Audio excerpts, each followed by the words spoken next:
Well, today is Wednesday, October 14th, and welcome to the reading of the Mansfield News Journal. My name is Pam, and we begin with today's area deaths. Joseph Duvall, or known as Joe, passed away unexpectedly Saturday, October 10th, from Avita Hospital in Galion. His family will receive friends from 4 to 7 p.m. Friday, October 16th, in the Lexington Avenue Snyder Funeral Home.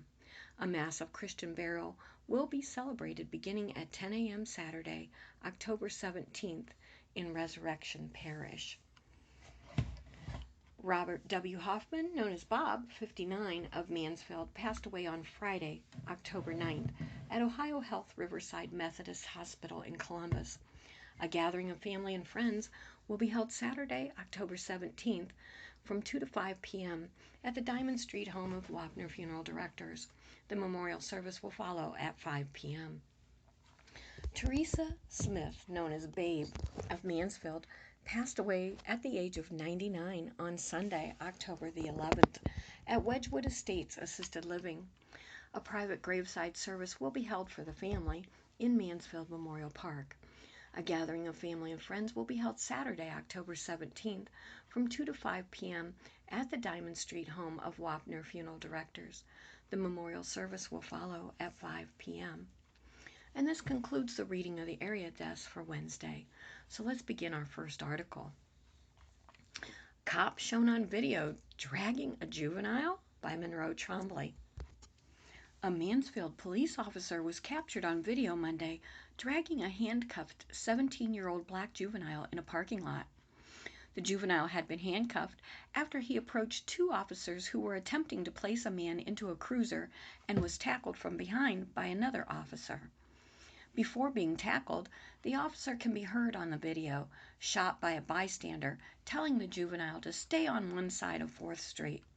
Video posted on social media Monday of an officer grabbing the seated handcuffed juvenile by the back of the shirt and dragging him around the cruiser quickly elicited outrage and condemnation. Most of those who commented on several posts of the same video accused the police of excessive force. The officers involved were Jordan Moore, Nicholas Stevens, and Thane Telquist. It's unclear which officer dragged the juvenile. Mansfield Police Chief Keith Porch said in a statement that the department is looking into the video. We understand the concerns that have been raised by the incident and are currently reviewing any and all video associated with the arrests, he said. As with any investigation, this takes time to accurately review all audiovisual from the incident. In a report, police said the black man being placed at times forcibly and head first into the back of a cruiser had been arrested after his roommate accused the man of threatening to have his dog attack him. Police also said in a report that they placed the man under arrest because he displayed common signs of being under the influence of a narcotic, including dilated pupils, excessive sweating, and aggravated behavior. Dwayne Chapman, 37, faces charges of menacing, obstructing official business, resisting arrest, and intoxication, according to Mansfield Municipal Court records. In the report, police said Chapman, while being escorted to the cruiser, began yelling and at one point said, "I'm not going nowhere. No, I'm not going." After more police arrived at the Goose drive-thru around 5 p.m. Monday, Chapman and the juvenile were forcibly placed inside the cruiser.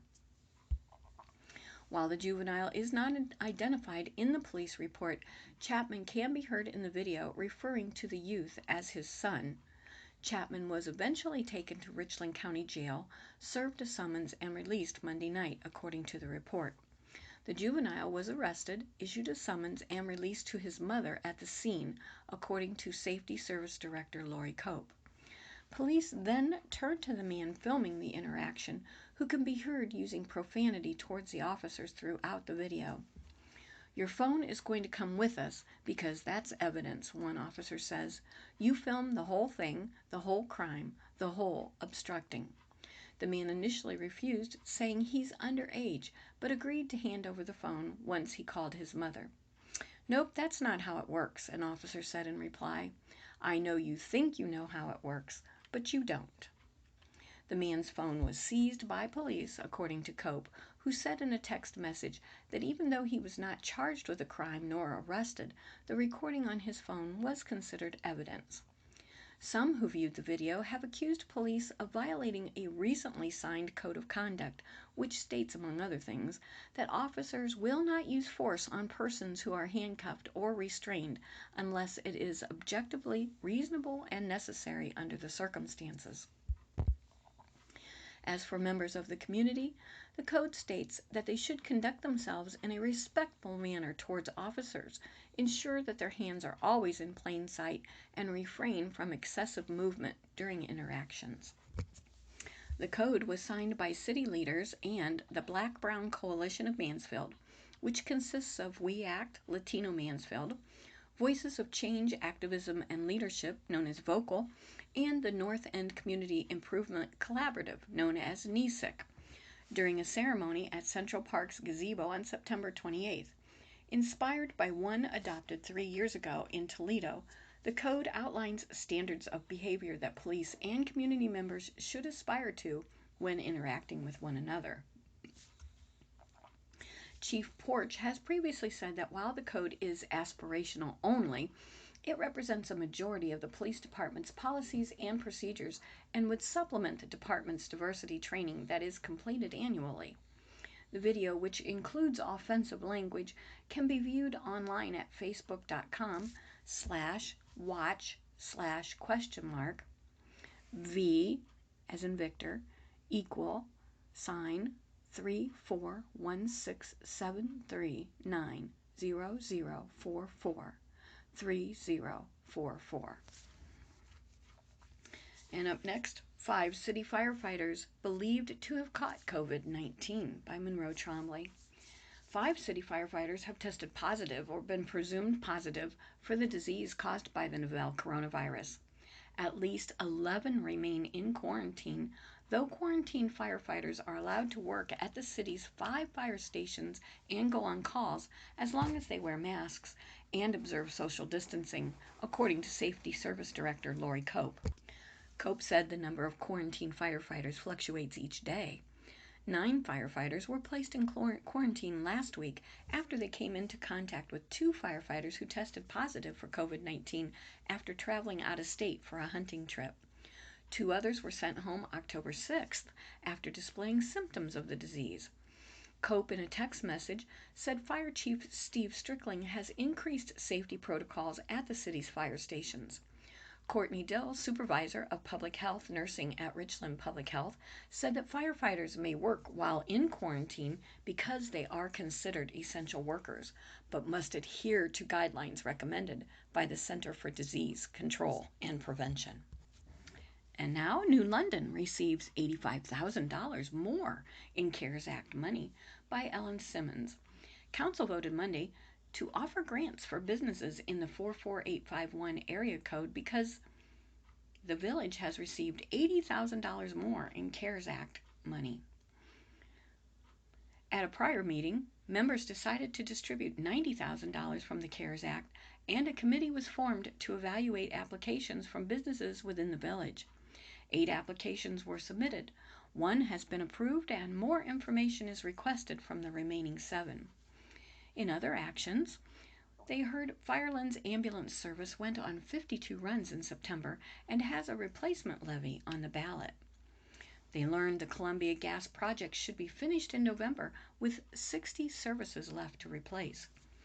They learned the cemetery fees are being increased with resident plots now at $400 and those for non-residents at $600. Was reminded the Recreation Committee is conducting a trunk or treat on October 24th at the Recreation Park with costume judging from 1 to 2 p.m. and treats from 2 to 4. Our next article, Shelby School Board Tweaks Reopening Plans by Mark Cottle. Shelby City Schools will not necessarily close if there is a risk level 4 or a purple in the Ohio Public Health Advisory System for COVID-19. The Board of Education tweaked its reopening plan for schools at a special meeting Monday night. With the possibility of a level 4 designation threatening Richland County just last week, board members opted for flexibility in reopening. The original plan calls for Shelby schools to close and to go remote learning if there was a purple designation. We came to the conclusion that we wanted to give ourselves a little leeway, Superintendent Tim Tarvin said. Board members voted unanimously to change the wording on response to a purple designation. Schools may close at that level, not will close. Tarvin said school officials consulted with the Shelby City Health Department. We felt that was the right thing to do, he said of the change. We wanted to give ourselves the option and the flexibility. Board member Lori White said she thought the move was a good one. You make these policies thinking you've got it all figured out, she said. Board President Scott Rose told Tarvin he appreciated the superintendent being proactive on the matter. 2 weeks ago, Richland County was elevated to risk level 3, or red, in the Ohio Public Health Advisory System, with a warning that the county was very close to a level 4 that would result in stay-at-home orders. The warning about being closed to level 4 meant that if the county had hit that level, the highest risk level on the state chart, Richland County would have severe exposure and spread, and stay-at-home orders would be issued. Richland County stayed red last week. The county risk levels are announced by the state on Thursdays. In other business, the board accepted the resignation for retirement of Treasurer Barb Donahue. The effective date is December 18th. I'd like to thank the Shelby Board of Education and, of course, Mr. Tarvin and Mr. Paul Walker for the opportunity to work here, Donahue said. I hit the floor running in Shelby, and we were able to do great things in the district. Donahue was up front with the board about her plans when she was hired. The retirement says one thing. I'm getting older, she said. Among Donahue's stops were Crestview, Crestline, and Mapleton. She had been through a facilities project like Shelby is going through now. Regarding that project, the district will hold a groundbreaking ceremony for the pre-K through 8th school at 11 a.m. October 23rd behind the middle school at 109 West Smiley Avenue. It's an invitation-only event because of COVID-19 restrictions. Anyone interested should RSVP by October 20th to Amanda Zucker at 419-342-3520, or you can email her at zucker.amanda@shelbyk12.org.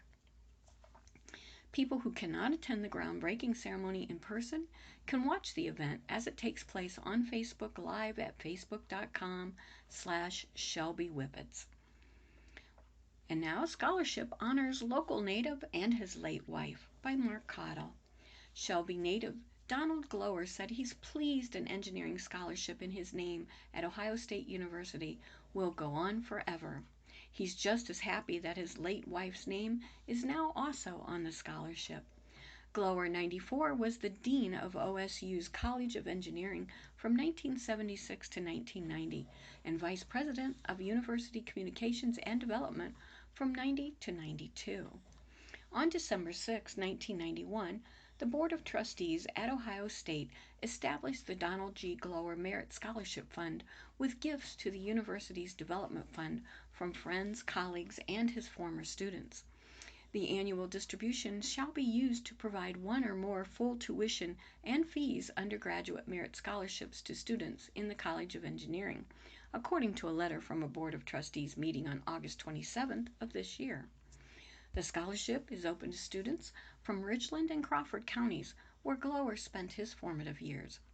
We wanted to have enough in the scholarship that it would support one student, Glower said in an email. We were surprised when we saw how much friends and corporations donated to this cause.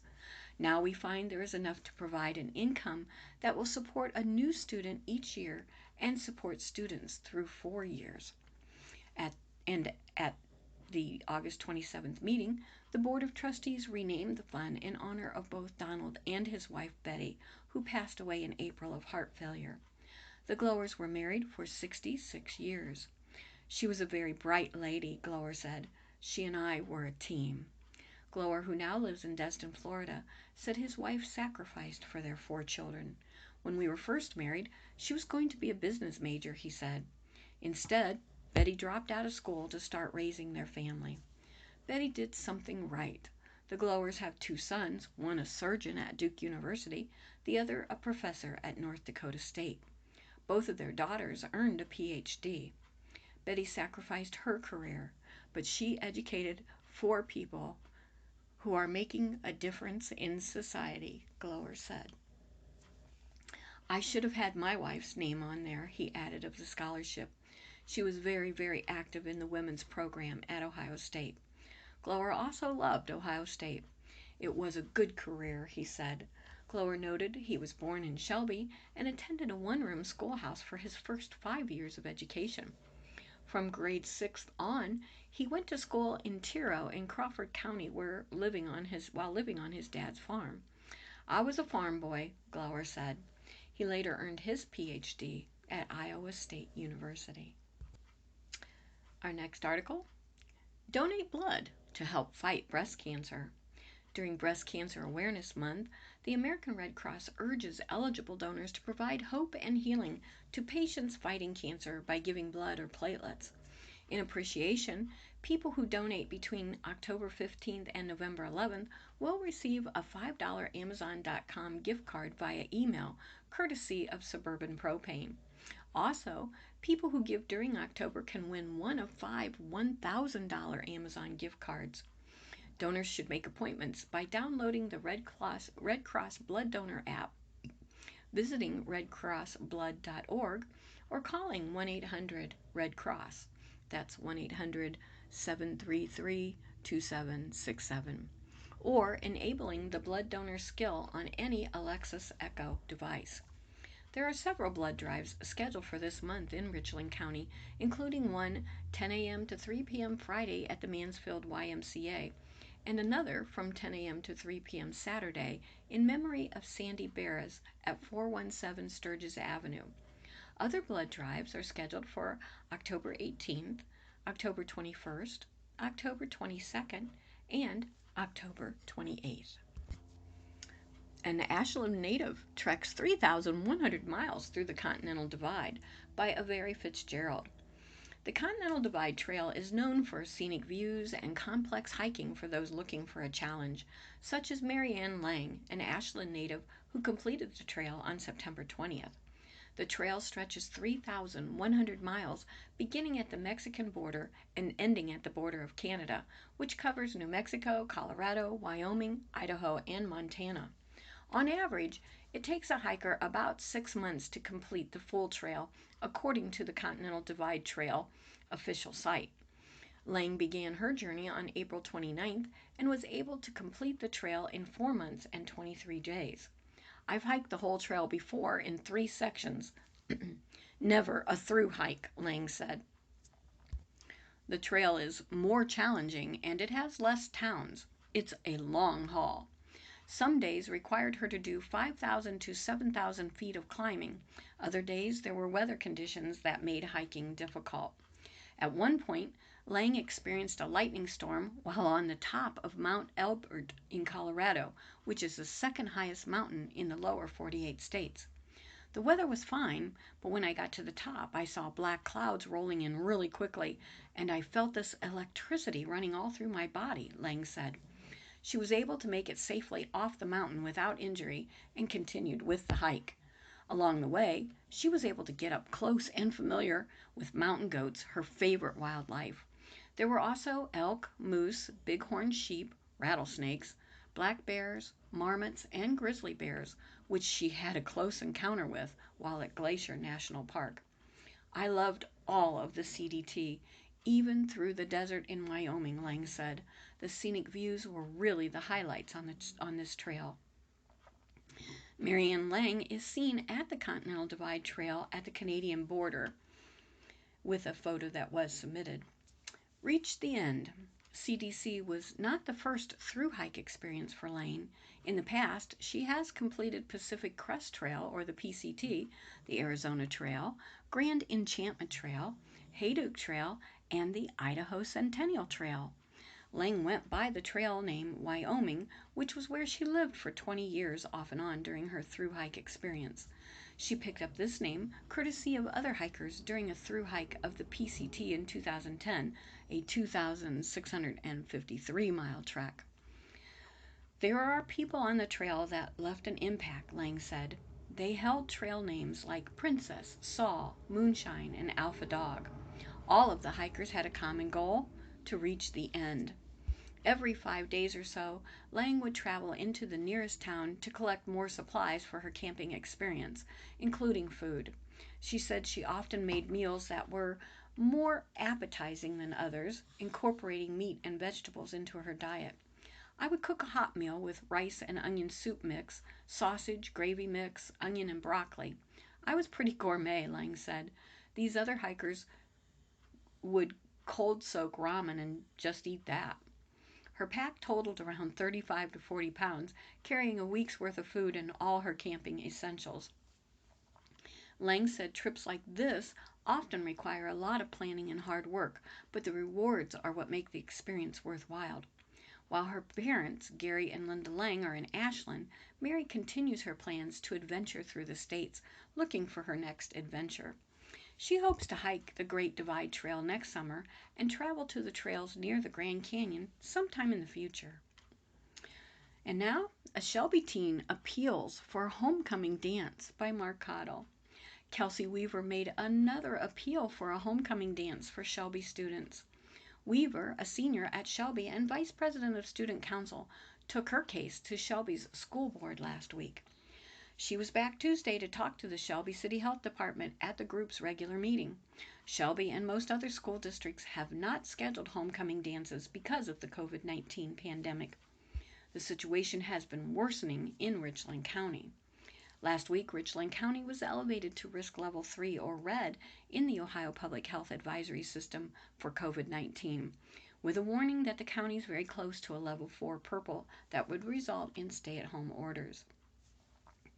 Richland Public Health was alerted last week that the Ohio Department of Health had moved Richland County from risk level 2 orange to risk level 3 red. The warning about being close to level 4 means that if the county hits that level, the highest risk level on the state chart, Richland County would have severe exposure and spread, and stay-at-home orders would be issued. Richland County triggered 6 indicators, meaning that the county would remain at level 3 for 1 week.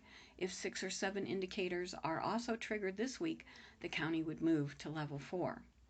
The problem is, what if we turn purple? Shelby Health Commissioner Dr. A.J. Chawla asked Weaver. She replied, if it turns purple, I would put this on pause until we're orange or yellow. Chawla asked for Weaver to send him a proposal by email, asking her how she would make the event safer. We all feel we can work with you, but the protocols should comply with CDC and ODH guidelines, the doctor said.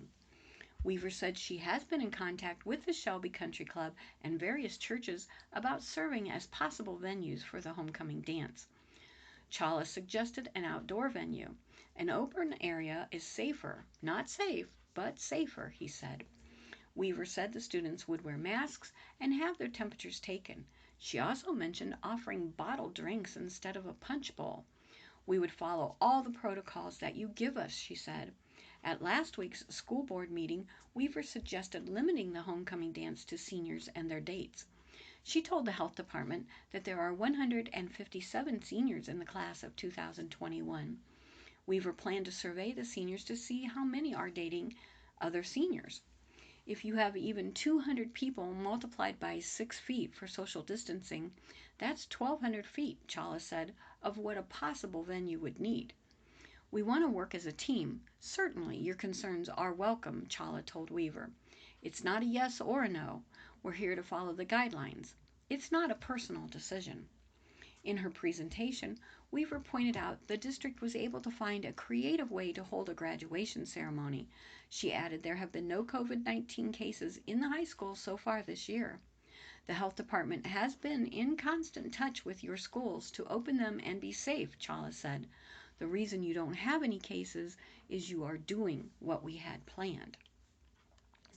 After Weaver's presentation, Chawla recommended finding a monitor to make sure protocols were being followed at the dance.